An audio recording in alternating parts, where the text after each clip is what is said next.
एक ओंकार सतनाम करता पुरख निरभਉ निर्वैर अकाल मूरत अजूनी सैभं गुर प्रसाद।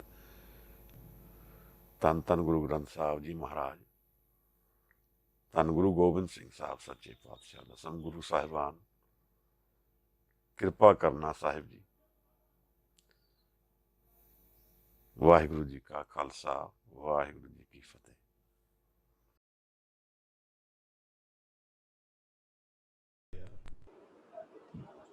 ਤਾਂ ਮਹਾਰਾਜ ਨੇ ਨਿਰਭਉ ਨਿਰਵੈਰ ਇਹ ਦੋ ਸ਼ਬਦ ਨੇ ਜਿਹੜੇ ਨਕਾਰਾਤਮਕ ਸ਼ਬਦ ਨੇ, ਨੈਗੇਟਿਵ ਕੋਨੋਟੇਸ਼ਨਸ ਤੋਂ ਸ਼ੁਰੂ ਹੁੰਦੇ ਆ। ਇਹਨਾਂ ਦਾ ਭਾਵ ਜੋ ਮੈਨੂੰ ਸਮਝ ਆਉਂਦੀ ਹੈ ਕਿ ਇਹਦੇ ਨਾਲ ਨਿਰਾਕਾਰ ਦਾ ਵਾਸਤਾ ਥੋੜਾ ਹੈ, ਮੇਰਾ ਵਾਸਤਾ ਜ਼ਿਆਦਾ ਹੈ। ਐਂਟਰੀ ਡੋਰਸ ਨੇ, ਫੋਰਬਿਡਨ ਹੈ। ਜਿਵੇਂ ਲਿਖਿਆ ਹੋਏ ਕਿਸੇ ਜਗ੍ਹਾ ਤੇ ਕਿ ਕਿਸੇ ਨੂੰ ਭਾਉ ਹੈ, ਡਰ ਹੈ, ਤੇ ਉਹ ਅੰਦਰ ਨਹੀਂ ਵੜ ਸਕਦਾ। ਜਿਵੇਂ ਐਂਟਰੀ ਰਿਸਟ੍ਰਿਕਟਡ ਲਿਖਿਆ ਹੁੰਦਾ, ਰੈਸਟੋਰੈਂਟ ਜਾਓ ਤੁਸੀਂ ਰੋਟੀ ਖਾਣ, ਤੇ ਡਰ ਨਾਲ ਭਾਉ ਨਾਲ ਕੋਈ ਭਰਿਆ ਹੋਏਗਾ ਤਾਂ ਉਹ ਨਿਰਾਕਾਰ ਦੀ ਅਵਸਥਾ ਨੂੰ ਨਹੀਂ ਜਾਣ ਪਾਏਗਾ, ਕਿਉਂਕਿ ਨਿਰਾਕਾਰ ਦੀ ਅਵਸਥਾ ਭਾਉ ਤੋਂ ਰਹਿਤ ਹੈ। ਇਹ ਮੇਰੇ ਲਈ ਜ਼ਿਆਦਾ ਜ਼ਰੂਰੀ ਹੈ। ਹੁਣ ਇਹ ਕਾਫੀ ਥੋੜਾ ਜਿਹਾ ਸਮਝਣ ਵਾਲਾ ਵਿਸ਼ੇ ਹੈ, ਕਿਉਂਕਿ ਇੱਕ ਪਾਸੇ ਤੇ ਭਾਉ ਦੀ ਗੱਲ ਗੁਰੂ ਸਾਹਿਬ ਬਾਣੀ ਵਿੱਚ ਕਰਦੇ ਨੇ, ਇੱਕ ਪਲੇਨ ਵਿੱਚ ਭਾਉ ਮੇਰੇ ਲਈ ਜ਼ਰੂਰੀ ਵੀ ਹੈ। ਦੂਸਰੀ ਤਰਫ ਮਹਾਰਾਜ ਕਹਿ ਰਹੇ ਹੈ ਕਿ ਭਾਉ ਨਾਲ, ਫੀਅਰ ਨਾਲ ਨਿਰਾਕਾਰ ਦੇ ਘਰ 'ਚ ਨਹੀਂ ਜਾ ਸਕਾਂਗੇ। ਤਾਂ ਇਹਦਾ ਮਤਲਬ ਫਿਰ ਇਹ ਹੁੰਦਾ ਹੈ ਕਿ ਇਹ ਜਿਹੜਾ ਡਰ ਹੈ, ਇਹ ਫੀਅਰ ਹੈ, ਭਾਉ ਹੈ, ਇਹ ਕੁਝ ਲੈਵਲ ਤੇ ਮੇਰੇ ਲਈ ਰੈਲੇਵੈਂਟ ਹੈ, ਐਬਸੋਲੂਟ ਵਿੱਚ ਰੈਲੇਵੈਂਟ ਨਹੀਂ ਹੈ। ਇਹਦਾ ਮਤਲਬ ਕਿ ਐਬਸੋਲੂਟ ਰਸਤੇ ਵਿੱਚ ਕਿਧਰੇ ਕੰਮ ਆਏਗਾ, ਪਹੁੰਚ ਕੇ ਕੁਝ ਵੀ ਨਹੀਂ ਕੰਮ ਆਏਗਾ। ਇਹਦੇ ਨਾਲ ਸਾਥ ਸਦਾ ਦਾ ਨਹੀਂ ਹੈ। ਤਾਂ ਫਿਰ ਕਿਸ ਅਵਸਥਾ ਵਿੱਚ ਇਹਦੇ ਨਾਲ ਸਾਥ ਹੈ? ਕਿਹੜੀ ਜਗ੍ਹਾ ਵਿੱਚ ਰਸਤੇ 'ਚ ਕੰਮ ਆਏਗਾ, ਕਿਹੜੀ ਜਗ੍ਹਾ ਵਿੱਚ ਇਹਨੂੰ ਛੱਡ ਦੇਣਾ ਹੈ? ਮਹਾਰਾਜ ਅਸੀਂ ਰੋਜ਼ ਨਾਮ ਜਪਦੇ ਆ, ਭੈ ਵਿੱਚ ਨਹੀਂ ਨਾਮ ਜਪਿਆ ਜਾ ਸਕਦਾ। ਕੋਈ ਭੈ ਵਿੱਚ ਬੈਠ ਕੇ ਨਾਮ ਜਪਣ ਦਾ ਯਤਨ ਕਰੇ, ਨਾਮ ਨਹੀਂ ਜਪਿਆ ਜਾ ਸਕਦਾ। ਆਪ ਲੋਕ ਸਭ ਨਾਮ ਅਭਿਆਸੀ ਹੋ, ਸ਼ਬਦ ਦੇ ਵਿੱਚ ਲੀਨ ਸੁਰਤ ਕਰਦੇ ਹਾਂ, ਉੱਥੇ ਕਿਧਰੇ ਵੀ ਤੁਹਾਨੂੰ ਡਰ ਨਹੀਂ ਨਜ਼ਰ ਆਏਗਾ। ਔਰ ਅਗਰ ਸਾਡੇ ਮਨ ਵਿੱਚ ਡਰ ਹੈ ਤਾਂ ਨਾਮ ਵਿੱਚ ਲੀਨ ਨਹੀਂ ਹੋ ਪਾਵਾਂਗੇ। ਦੇਖੋ, ਗੁਰੂ ਨਾਨਕ ਸਾਹਿਬ ਸਾਰੀ ਸ੍ਰਿਸ਼ਟੀ ਦੀ ਜੋ ਸੀਕ੍ਰੇਟ ਹੈ ਉਹਦੇ ਵਾਲੀ ਨੇ। ਉਹਨਾਂ ਨੇ ਜੋ ਸ਼ਬਦ ਦੀ ਗੱਲ ਕੀਤੀ ਹੈ, ਇਹ ਹਨੇਰੇ ਔਰ ਚਾਨਣ ਵਿੱਚ ਰਹਿਣ ਦਾ ਮਨ ਦਾ, ਇਹਦਾ ਭੇਦ ਸਾਰਾ ਸ਼ਬਦ ਵਿੱਚ ਪ੍ਰਗਟ ਹੁੰਦਾ ਹੈ। ਮੇਰੇ ਮਨ ਦੀ ਅਵਸਥਾ ਵਿੱਚ ਢਹਿੰਦੀ ਕਲਾ ਰਹੇ ਜਾਂ ਚੜ੍ਹਦੀ ਕਲਾ ਰਹੇ, ਮੇਰੇ ਮਨ ਦੀ ਅਵਸਥਾ ਵਿੱਚ ਦੁੱਖ ਔਰ ਸੁੱਖ ਰਹਿਣ ਕਿ ਆਨੰਦ ਰਹੇ, ਮੇਰੀ ਮਨ ਦੀ ਅਵਸਥਾ ਵਿੱਚ ਵਿਗਾਸ ਰਹੇ, ਏਕਾ ਰਹੇ, ਸਾਰਿਆਂ ਨਾਲ ਮਿਲਵਰਤਨ ਰਹੇ, ਪ੍ਰੇਮ ਰਹੇ, ਨਾਮ ਰਹੇ, ਇਹਦੇ ਵਿੱਚ ਸਿਰਫ ਸ਼ਬਦ ਦਾ ਰੋਲ ਹੈ। ਜਿਵੇਂ ਮਹਾਰਾਜ ਸਮਝਾਉਂਦੇ ਆ, ਨਾਨਕ ਲੇਖਿਆ ਇੱਕ ਗੱਲ ਹੋਰ ਹਉਮੈ ਚੱਖਣਾ ਝਾਕ। ਬਾਕੀ ਸਭ ਗੱਲ ਹੈ ਪਰ ਹਉਮੈ ਦੇ ਅੰਦਰ। ਉਹਨਾਂ ਨੂੰ ਜਿਵੇਂ ਕੋਈ ਬਸਤਾ ਚੱਕ ਕੇ ਅਸੀਂ ਜਾਂਦੇ ਹਾਂ ਸਕੂਲ 'ਚ, ਤਾਂ ਉਹ ਬਸਤਾ ਸਕੂਲ 'ਚ ਹੀ ਛੱਡ ਆਉਣਾ ਹੈ, ਨਾਲ ਵਾਪਸ ਨਹੀਂ ਲਿਆਣਾ, ਨਾਲ ਘਰ ਨਹੀਂ ਲਿਜਾਣਾ। ਕਿਉਂਕਿ ਜਿਹੜਾ ਸਾਡਾ ਘਰ ਹੈ, ਨਾਨਕ ਭਗਤਾ ਸਦਾ ਵਿਗਾਸ, ਸੁਣੀਏ ਦੁੱਖ ਪਾਪ ਕਾ ਨਾਸ। ਉਹ ਮੇਰਾ ਘਰ ਪ੍ਰੇਮ ਨਾਲ ਭਰਿਆ ਹੈ, ਆਨੰਦ ਨਾਲ ਭਰਿਆ ਹੈ, ਸਦਾ ਵਿਗਾਸ ਦਾ ਘਰ ਹੈ, ਉੱਥੇ ਰਾਜ ਹੈ। ਜਿਵੇਂ ਅਸੀਂ ਕਈ ਵਾਰ ਸ਼ਬਦ ਤੋਂ ਵਿਚਾਰਿਆ ਵੀ, ਪਹਿਲੇ ਬੈਕੁੰਠ ਦੀ ਗੱਲ ਕੀਤੀ, ਤਾਂ ਇੱਥੇ ਭੈ ਦੇ ਨਾਲ ਮੇਰਾ ਕੀ ਸੰਬੰਧ ਹੈ, ਇਹਨੂੰ ਜਾਣਨਾ ਜ਼ਰੂਰੀ ਹੈ। ਇੱਕ ਪੱਖ ਜਿਹੜਾ ਹੋਰ ਬਹੁਤ ਹੀ ਐਸੈਂਸ਼ੀਅਲ ਹੋ ਜਾਂਦਾ ਹੈ ਭੈ ਬਾਰੇ ਵਿਚਾਰ ਕਰਦੇ ਹੋਏ, ਕਿ ਭੈ ਮੇਰਾ ਬਹੁਤ ਸੰਗੀ, ਜ਼ਰੂਰੀ ਸੰਗੀ ਬਣਦਾ ਹੈ। ਜ਼ਰੂਰੀ ਕਿਵੇਂ ਹੈ? ਇਹ ਸਦਾ ਹੀ मेरे नाल कंपेनियन की तरह सारी जिंदगी चलता है, और अगर इस नाल चूक होए और इस कंफ्यूजन विच मेरे मन ते काबू पै कर लेगा, मेरे ते कर लेगा, और मैं स्लेव बन जावांगा ਉਹਦਾ। ਤਾਂ ਇਹ ਜਿਹੜੇ ਮਹਾਰਾਜ ਨੇ ਸਾਨੂੰ ਸੰਕੇਤ ਕੀਤੇ ਨੇ ਨਿਰਭੈ ਨਿਰਭਉ ਨਿਰਵੈਰ ਦੇ, ਇਹਨਾਂ ਨੂੰ ਕੱਟਣ ਦੀ ਕੀ ਵਿਧੀ ਹੈ, ਸਮਝਣ ਦੀ ਕੀ ਵਿਧੀ ਹੈ, ਕਿੱਥੇ ਇਹਦੀ ਲੋੜ ਵੀ ਹੈ। ਅਸੀਂ ਕੋਰੋਨਾ ਵਾਇਰਸ ਦੀ ਇਤਨੀ ਮਹਾਮਾਰੀ ਚਲਦੀ ਹੈ, ਆਪਣੇ ਆਪ ਨੂੰ ਬਚਾਉਣ ਲਈ ਭੈ ਦਾ ਟੂਲ ਯੂਜ਼ ਕਰਦੇ ਹਾਂ। ਕੀ ਕਰਨਾ ਹੈ, ਮਾਸਕ ਪਾਣਾ ਹੈ, ਇਹਦੀ ਗਾਈਡੈਂਸ ਸਾਰੀ ਭੈ ਤੋਂ ਆ ਰਹੀ ਹੈ। ਰਿਸਰਚ ਹੋ ਰਹੀ ਹੈ, ਦੁਨੀਆ ਦੇਖ ਰਹੀ ਹੈ ਕਿੱਥੇ ਕੀ ਕਰਨਾ ਹੈ। ਤਾਂ ਇਸ ਵੇਲੇ ਭੈ ਜਿਹੜਾ ਹੈ ਸਾਡਾ ਗਾਈਡਿੰਗ ਪ੍ਰਿੰਸੀਪਲ ਬਣ ਗਿਆ। ਜੇ ਭੈ ਨਹੀਂ ਹੋਏਗਾ ਤਾਂ ਅਸੀਂ ਫਿਰ ਨਾ ਤਾਂ ਰਿਸਰਚ ਕਰਾਂਗੇ, ਨਾ ਦਵਾਈ ਲੱਭਾਂਗੇ। ਨੁਕਸਾਨ ਇੱਕ ਪੱਧਰ ਤੇ ਹੋ ਜਾਏਗਾ, ਕਿਉਂਕਿ ਦਰਅਸਲ ਇਹ ਦੋ ਅਲੱਗ-ਅਲੱਗ ਅਸੂਲ ਚੱਲਦੇ ਆ ਦੁਨੀਆ ਦੇ। ਇੱਕ ਹਉਮੈ ਦੇ ਅੰਦਰ ਹੈ, ਜਿੱਥੇ ਅਸੀਂ ਮਾਤ ਲੋਕ ਦੀ ਗੱਲ ਕਰੀਏ, ਹਉਮੈ ਦੀ ਗੱਲ ਕਰੀਏ, ਇੱਕ ਹਉਮੈ ਤੋਂ ਪਰੇ ਹੈ। ਇਹਨਾਂ ਦੋਨਾਂ ਅਵਸਥਾ ਵਿੱਚ ਇੱਕ ਸ਼ਬਦ ਵਿੱਚ ਸਾਰੀ ਗੱਲ ਬਦਲ ਜਾਂਦੀ ਹੈ, ਜਿੱਥੇ ਮੈਂ ਸਦਾ ਕਹਿ ਦਿੰਦਾ। ਜਦੋਂ ਮੈਂ ਕਹਿੰਦਾ ਮੈਂ ਸਦਾ ਲਈ ਆਨੰਦ ਹੋਣਾ ਹੈ, ਤਾਂ ਉਹ ਮਾਤ ਲੋਕ ਚ ਨਹੀਂ ਹੋਏਗਾ। ਜਦੋਂ ਮੈਂ ਕਹਿ ਦਿੰਦਾ ਮੈਨੂੰ ਸਦਾ ਲਈ ਜੋਤ ਦੇ ਦਰਸ਼ਨ ਚਾਹੀਦੇ ਨੇ, ਮਾਤ ਲੋਕ ਚ ਨਹੀਂ। ਜਦੋਂ ਮੈਂ ਕਹਿੰਦਾ ਕਿ ਮੈਨੂੰ ਇਹੋ ਜਿਹੀ ਵੈਲਥ ਚਾਹੀਦੀ ਹੈ, ਪੂੰਜੀ ਚਾਹੀਦੀ ਹੈ ਜਿਹੜੀ ਸਦਾ ਲਈ ਮੇਰੇ ਨਾਲ ਰਹੇ, ਤਾਂ ਉਹ ਮਾਤ ਲੋਕ ਚ ਨਹੀਂ ਹੈ।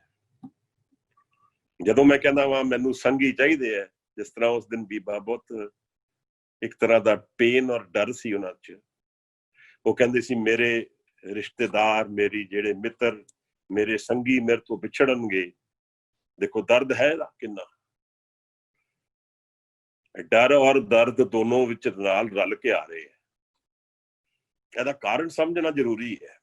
ਤਾਂ ਜਦੋਂ ਮੈਂ ਕਹਿੰਦਾ ਮੈਂ ਸਦਾ ਲਈ ਰਹਿਣਾ ਹੈ, ਜਿਵੇਂ ਭਾਈ ਗੁਰਦਾਸ ਭਗਤ ਰਵਿਦਾਸ ਜੀ ਕਹਿੰਦੇ ਹੈ ਕਿ ਜੋ ਹਮ ਸ਼ਹਿਰੀ ਸੋ ਮੀਤ ਹਮਾਰਾ। ਮੇਰਾ ਮੀਤ ਤਾਂ ਉਹ ਹੈ ਜਿਹੜਾ ਬੇਗਮਪੁਰਾ ਵਿੱਚ ਵਾਸਾ ਰੱਖਦਾ ਹੈ। ਜਿਹੜਾ ਸਮੇਂ ਦੇ ਵਿੱਚ ਰਹਿਣਾ ਨਹੀਂ, ਉਹ ਮੇਰਾ ਮੀਤ ਕਿਵੇਂ ਹੈ। ਜਾਂ ਅਸੀਂ ਸਿੱਖ ਔਰ ਗੁਰੂ ਦੇ ਰਿਸ਼ਤੇ ਨੂੰ ਵਿਚਾਰੀਏ ਤਾਂ ਇਹ ਵੀ ਕਾਲ ਤੋਂ ਪਰੇ ਹੈ, ਪ੍ਰੋਵਾਈਡਡ ਕਿ ਸਿੱਖ ਨੂੰ ਗੁਰੂ ਦੇ ਦਰਸ਼ਨ ਸਦਾ ਵਾਸਤੇ ਚਾਹੀਦੇ ਨੇ। ਕਿਉਂਕਿ ਅਸੀਂ ਬਾਦਫਾ ਸਾਨੂੰ ਆਦਤ ਹੋ ਗਈ ਲੋਕਾਂ ਨੂੰ ਯੂਜ਼ ਕਰਨ ਦੀ, ਸਿਚੁਏਸ਼ਨਸ ਨੂੰ ਯੂਜ਼ ਕਰਨ ਦੀ। ਸਾਈਕੋਲੋਜੀ ਵਿੱਚ ਕਹਿੰਦੇ ਆ ਕਿ objects are to be used, not relationships. ਪਰ ਅੱਜ ਕੱਲ ਦੀ ਦੁਨੀਆ ਵਿੱਚ ਅਸੀਂ ਰਿਲੇਸ਼ਨਸ਼ਿਪਸ ਨੂੰ ਯੂਜ਼ ਕਰਦੇ ਹਾਂ। ਤਾਂ ਇਸ ਤਰ੍ਹਾਂ ਗੁਰੂ ਨੂੰ ਵੀ ਵਰਤਦੇ ਹਾਂ। ਜਦੋਂ ਦੁੱਖ ਤੋਂ ਡਰ ਲੱਗਦਾ ਹੈ ਤੇ ਗੁਰੂ ਨਾਲ ਮੱਥੇ ਨੱਕ ਰਗੜਦੇ ਆ, ਗੁਰੂ ਤੋਂ ਮੰਗਦੇ ਆ। ਇੱਕ ਉਹ ਪੁਰਾਣੀ ਕਹਾਣੀ ਸੀ, ਉਹ ਥੋੜੀ ਜਿਹੀ ਮਜ਼ਾਕ ਜੀ ਹੈਗੀ ਹੈ ਕਿ ਜਹਾਜ਼ ਡੁੱਬਦਾ ਸੀ ਤੇ ਉਹ ਇਨਸਾਨ ਕਹਿੰਦਾ ਜੀ ਮੈਂ ਆਪਣਾ ਸਭ ਕੁਝ ਦੇ ਦਿਆਂਗਾ, ਮੇਰਾ ਬਸ ਕਿਸ਼ਤੀ ਬਚਾ ਦੇ। ਜਿਤਨਾ ਮੇਰਾ ਪੈਸਾ ਹੈ ਰੱਬ ਸਭ ਤੈਨੂੰ ਦਾਨ ਕਰ ਦਿਆਂਗਾ, ਤੇਰੇ ਨਾਂ ਤੇ ਦੇ ਦਿਆਂਗਾ। ਤਾਂ 5-7-10 ਮਿੰਟ ਬਾਅਦ ਭੁਚਾਲ ਕੁਝ ਘਟ ਜਾਂਦਾ ਹੈ, ਲੱਗਦਾ ਕਿ ਥੋੜਾ ਜਿਹਾ ਹੋਪ ਵੱਧਦੀ ਹੈ, ਤਾਂ ਨੈਗੋਸ਼ੀਏਸ਼ਨ ਸ਼ੁਰੂ ਹੋ ਜਾਂਦੀ ਹੈ। ਉਹ ਕਹਿੰਦਾ ਮਹਾਰਾਜ ਥੋੜਾ ਤੇ ਮੈਨੂੰ ਵੀ ਚਾਹੀਦਾ ਹੋਏਗਾ ਨਾ, ਤਾਂ ਮੈਂ 10ਵਾਂ ਹਿੱਸਾ ਰੱਖ ਲਾਂਗਾ, 90% ਦੇ ਦਿਆਂਗਾ ਮੈਂ। ਤਾਂ ਥੋੜਾ ਹੋਰ ਥੰਮਦਾ ਹੈ ਭੁਚਾਲ। ਤਾਂ ਹੁਣ ਚਲਾਕੀਆਂ ਯਾਦ ਆ ਜਾਂਦੀਆਂ ਇਨਸਾਨ ਨੂੰ। ਤਾਂ ਕਰਦੇ ਕਰਦੇ ਅਖੀਰ ਉਹ ਕਹਿੰਦਾ ਹੈ ਕਿ ਰੱਬ ਤੂੰ ਤਾਂ ਸਭ ਕੁਝ ਬਣਾਇਆ ਹੈ, ਤੂੰ ਕੀ ਕਰੇਗਾ ਮੇਰੀ ਮਾਇਆ ਨਾਲ। ਇਹ ਸਾਡੇ ਮਨ ਦੀ ਅਵਸਥਾ ਸਾਰਿਆਂ ਦੀ ਹੈ। ਇਹ ਕਹਿਣਾ ਕਿਸੇ ਨੂੰ ਕਿ ਕੋਈ ਹੋਰ ਕਰਦਾ ਹੈ, ਇਹ ਮੈਂ ਕਰਦਾ ਹਾਂ, ਤੁਸੀਂ ਕਰਦੇ ਹੋ, ਸਭ ਲੋਕ ਅਸੀਂ ਕਰਦੇ ਹਾਂ। ਅਸੀਂ ਉਸ ਨਾਲ ਵਪਾਰ ਕਰਦੇ ਹਾਂ ਜਿਹਨੂੰ ਸਭ ਕੁਝ ਸੌਂਪਣਾ ਚਾਹੀਦਾ ਹੈ। ਇਹ ਜੀਵਨ ਦੀ ਬੇਸਿਕ ਅਪਰੋਚ ਦਾ ਫਰਕ ਆ ਜਾਂਦਾ ਇੱਥੇ। ਜੋ ਅਸੀਂ ਵਿਚਾਰਿਆ ਸੀ ਪਹਿਲੇ ਕਿ ਸੱਚਿਆਰਾ ਹੋਈਏ ਕਿ ਕੂੜੇ ਤੁੱਟੇ ਪਾਲ, ਤਾਂ ਉੱਥੇ ਰਜ਼ਾ ਦਾ ਜਿਹੜਾ ਸ਼ਬਦ ਹੈ ਉੱਤੇ ਮੱਥਾ ਟੇਕਣ ਦਾ ਜੀ ਕਰਦਾ ਹੈ। ਕਰੋੜਾਂ ਵਾਰ ਮੱਥਾ ਟੇਕੀਏ। ਜਿਹੜਾ ਜਨ ਰਜ਼ਾ ਵਿੱਚ ਰਹਿ ਸਕੇ, ਜਿਹੜਾ ਜਨ ਪ੍ਰੇਮ ਵਿੱਚ ਰਹਿ ਸਕੇ, ਉਹੀ ਰਜ਼ਾ ਵਿੱਚ ਰਹਿ ਸਕਦਾ ਹੈ। ਜਿਹੜਾ ਜਨ ਨਾਮ ਵਿੱਚ ਰਹਿ ਸਕੇ, ਉਹੀ ਰਜ਼ਾ ਵਿੱਚ ਰਹਿ ਸਕਦਾ ਹੈ। ਇਹ ਉੱਪਰੋਂ ਲੇਪਾ ਪੋਤੀ ਨਹੀਂ ਹੈ ਕਿ ਮੈਂ ਅੰਦਰੋਂ ਮੇਰੇ ਦਰਦ ਹੋ ਰਿਹਾ ਹੈ ਔਰ ਮੈਂ ਪਰੇਸ਼ਾਨ ਹਾਂ, ਮੈਂ ਉੱਪਰੋਂ ਕਹਿ ਰਿਹਾ ਕੁਝ ਵੀ ਨਹੀਂ ਹੁੰਦਾ। ਫਿਰ ਡਿਨਾਇਲ ਮੋਡ ਕਹਿੰਦੇ ਨੇ ਇਸ ਨੂੰ, ਕਿ ਮੇਰੇ ਨਾਲ ਕੁਝ ਹਾਦਸਾ ਹੋਇਆ, ਮੈਂ ਕਹਾਂ ਹੋਇਆ ਹੀ ਨਹੀਂ ਜੀ। ਤਾਂ ਰਜ਼ਾ ਵਿੱਚ ਜਿਹੜਾ ਰਹਿਣਾ ਜਾਣਦਾ ਹੈ ਉਹ ਐਕਸੈਪਟੈਂਸ ਵਿੱਚ ਜੀਣਾ ਸ਼ੁਰੂ ਕਰ ਦਿੰਦਾ ਹੈ। ਉਹਦੇ ਚ ਇੱਕ ਵਿਵੇਕ ਜਗ ਜਾਂਦਾ ਹੈ, ਜਿੱਥੇ ਉਹ ਇਸ ਗੱਲ ਨੂੰ ਸਮਝ ਲੈਂਦੇ ਆ ਕਿ ਵੀ ਮੌਤ ਮੇਰਾ ਇਹ ਸਰੀਰ ਨਾਲ ਤੇ ਮੇਰਾ ਵਾਹ ਜ਼ਿਆਦਾ ਦੇਰ ਨਹੀਂ ਹੈ, ਔਰ ਇਹ ਸਭ ਹੰਕਾਰ ਦੀ, ਈਗੋ ਦੀ ਅਵਸਥਾ ਕੁਝ ਸਮੇਂ ਲਈ ਹੈ, ਕਮਾਈ ਕਰਨ ਲਈ। ਤਾਂ ਉਹਦੇ ਜੀਵਨ ਦਾ ਫਿਰ ਸਾਰਾ ਪੱਖ ਹੀ ਉਸੇ ਤਰ੍ਹਾਂ ਢਲਣਾ ਸ਼ੁਰੂ ਹੋ ਜਾਂਦਾ ਹੈ ਕਿ ਮੈਂ ਕਿਹੜੀ ਚੀਜ਼ਾਂ ਤੇ ਐਨਰਜੀ ਲਗਾਵਾਂਗਾ, ਕਿਹੜੀਆਂ ਨੂੰ ਇਗਨੋਰ ਕਰਾਂਗਾ।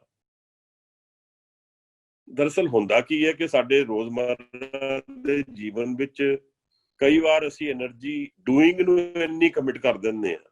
ਡੂਇੰਗ ਤੋਂ ਭਾਵ ਸਮਝੇ ਵੀ ਕਰਨ ਨੂੰ, ਕਿਉਂਕਿ ਅਸੀਂ ਮਾਤ ਲੋਕ ਵਿੱਚ ਕਰਨ ਤੋਂ ਸਭ ਕੁਝ ਮਿਲਦਾ ਹੈ। ਜਿਤਨੀ ਮਿਹਨਤ ਕਰੋਗੇ ਉਤਨਾ ਪੈਸਾ ਮਿਲੇਗਾ। ਤਾਂ ਜਦੋਂ ਪੈਸਾ ਮਿਲਣਾ ਸ਼ੁਰੂ ਹੋ ਜਾਂਦਾ ਹੈ ਫਿਰ ਉਹਨੂੰ ਸਾਨੂੰ ਲੱਗਦਾ ਕਿ ਵੀ ਜਿਤਨਾ ਕਰਦੇ ਜਾਓ ਉਤਨਾ ਹੋਰ ਮਿਲਦਾ ਜਾਏ, ਫਿਰ ਉਹਦਾ ਕੋਈ ਅੰਤ ਨਹੀਂ ਰਹਿੰਦਾ। ਫਿਰ ਮੈਂ ਕਰਨ ਤੇ ਇਤਨੀ ਸ਼ਕਤੀ ਲਗਾ ਦਿੰਦਾ ਕਿ ਨਾ ਕਰਨ ਦੇ ਮਤਲਬ ਰਿਲੈਕਸ ਕਰਨਾ, ਮਨ ਨੂੰ ਸ਼ਾਂਤ ਰੱਖਣਾ, ਸੰਤੋਖ ਵਿੱਚ ਰੱਖਣਾ, ਨਾਮ ਅਭਿਆਸ ਵਿੱਚ ਲਿਜਾਣਾ, ਇਹ ਚੀਜ਼ਾਂ ਫਿਰ ਭੁੱਲ ਜਾਂਦੀਆਂ। ਤਾਂ ਇਹਨੂੰ ਗੁਰੂ ਸਾਹਿਬ ਸਮਝਾਉਂਦੇ ਆ ਸਾਨੂੰ ਕਿ ਪੀਸ ਆਫ ਮਾਈਂਡ ਜਿਹੜਾ ਹੈ ਉਹ ਅਸੀਂ ਵੇਚ ਦਿੱਤਾ, ਤਾਂ ਫਿਰ ਇਹ ਮਾਇਆ ਸਾਨੂੰ ਖਾ ਜਾਏਗੀ, ਬਿਨਾਂ ਦੰਦਾਂ ਤੇ ਖਾ ਜਾਏਗੀ ਸਾਨੂੰ। ਕਿਉਂਕਿ ਅਸੀਂ ਜੀਵਨ ਦੇ ਉਹਨਾਂ ਪਹਿਲੂਆਂ ਦੇ ਵਿੱਚ ਵਿਚਰਨਾ ਨਹੀਂ ਸਿੱਖਿਆ ਜਿਹੜੇ ਸਦਾ ਲਈ ਹਨ। ਉਹਨਾਂ ਦੋ ਸ਼ਬਦ ਅਸੀਂ ਪਾਵਰਫੁਲ ਸ਼ਬਦ ਮੈਂ ਜਾਣਦਾ ਵੀ ਇਹਨਾਂ ਸ਼ਬਦਾਂ ਵਿੱਚ ਬਹੁਤ ਭੇਦ ਹੈ, ਬਹੁਤ ਕੁਝ ਛਿਪਿਆ ਹੈ। ਪਹਿਲਾ ਤੇ ਇਹ ਹੈ ਕਿ ਸਦਾ, ਦੂਸਰਾ ਇਹ ਹੈ ਕਿ ਰਜ਼ਾ। ਤਾਂ ਜਿਹੜੀ ਇਹ ਸਦਾ ਦੀ ਅਵਸਥਾ ਹੈ, ਇਹਦੇ ਵਿੱਚ ਮੈਨੂੰ ਜਾਣ ਵਾਸਤੇ ਨਾਮ ਨਾਲ ਵਾਹ ਪਾਉਣਾ ਪਏਗਾ। ਥੋੜਾ ਜਿਹਾ ਟਾਈਮਲੈਸ ਹੋਣਾ ਪਏਗਾ, ਸਮੇਂ ਤੋਂ ਪਰੇ ਹੋਣਾ ਪਏਗਾ। ਥੋੜਾ ਜਿਹਾ ਆਪਣੇ, ਜਿਵੇਂ ਸਾਨੂੰ ਬਜ਼ੁਰਗ ਸਮਝਾਉਂਦੇ ਸੀ ਕਿ ਦਿਨੇ ਤਾਂ ਤੁਸੀਂ ਪੂਰੇ ਆਪਣਾ ਵਿਵਹਾਰ ਕਰੋ, ਰਾਤ ਨੂੰ ਇਹ ਫਾਈਲਾਂ ਬੰਦ ਕਰ ਦਿਓ। ਰਾਤ ਦਾ ਸਮਾਂ ਯੋਗ ਦਾ ਸਮਾਂ ਹੈ, ਸ਼ਬਦ ਦੇ ਯੋਗ ਦਾ। ਸਿੱਖ ਦਾ ਯੋਗ ਕੀ ਹੈ? ਹੁਣ ਤੁਸੀਂ ਫਿਜ਼ੀਕਲ ਐਕਸਰਸਾਈਜ਼, ਫਿਟ ਰਹਿਣ ਵਾਸਤੇ ਯੋਗਾ ਕਰੋ, ਉਹ ਸਪਿਰਿਚੁਅਲੀ ਉਹਦਾ ਕੋਈ ਬਹੁਤਾ ਮੀਨਿੰਗ ਨਹੀਂ ਹੈ। ਗੁਰਮਤ ਅਨੁਸਾਰ ਗੁਰ ਪ੍ਰਸਾਦ ਤੋਂ ਬਿਨਾਂ, ਇਹ ਗੱਲ ਸਾਰੀ ਅਸੀਂ ਵਿਚਾਰ ਚੁੱਕੇ ਹਾਂ ਕਈ ਸ਼ਬਦਾਂ ਵਿੱਚ, ਇਸ ਕਰਕੇ ਰਿਪੀਟ ਹੋ ਜਾਏਗਾ। ਤਾਂ ਮਹਾਰਾਜ ਸਾਨੂੰ ਆਦੇਸ਼ ਕਰਦੇ ਹੈ ਕਿ